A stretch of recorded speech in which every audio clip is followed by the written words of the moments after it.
Hello, my name's Paul McWhirter. I'm one of the cardiologists at John Muir Health. Congestive heart failure is one of the prime diagnoses that we use the echocardiogram for. So let's talk about that a little bit.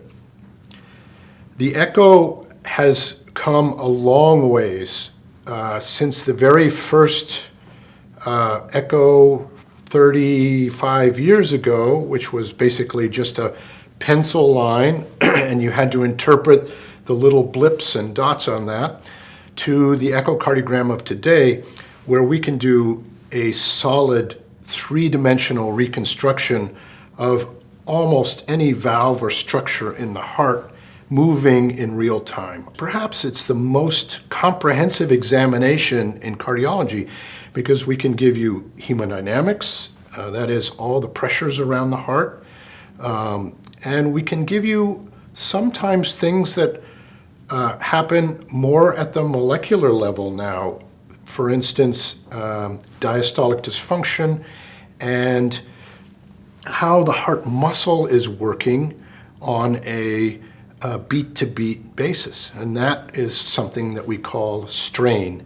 We all use the echocardiogram to look for the ejection fraction, right? The very simple concept of the pump, all the blood is ejected, 100% ejection fraction. 0% of the blood, 0% ejection fraction. Half of the blood going out with each pump, 50% ejection fraction. And normal being 55 to 75 in the normal patient. We all know about systolic congestive heart failure. That's when the pump's contraction is very limited or difficult, and we get ejection fractions of perhaps 20, 30%, sometimes 10%, where the heart dilates and we get a very minuscule contraction like this. Not compatible with life for very long unless we diagnose it and treat it with at least medical therapy, but many other modalities now that we have to treat heart failure. The other kind of heart failure is called diastolic dysfunction. So the heart is now beating very well, 55 to 75% in systole, but it's very stiff and oftentimes smaller. It's difficult to fill that heart.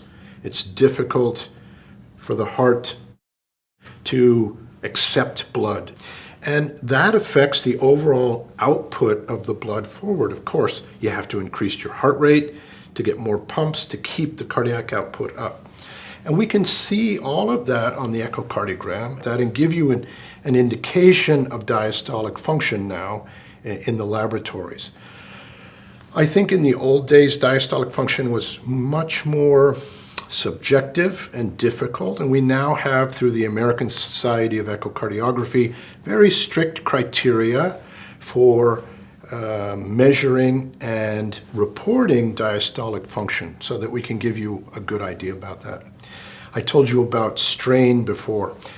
In diastolic heart failure, one of our probably more underdiagnosed conditions, particularly in the elderly patient, is amyloid heart disease.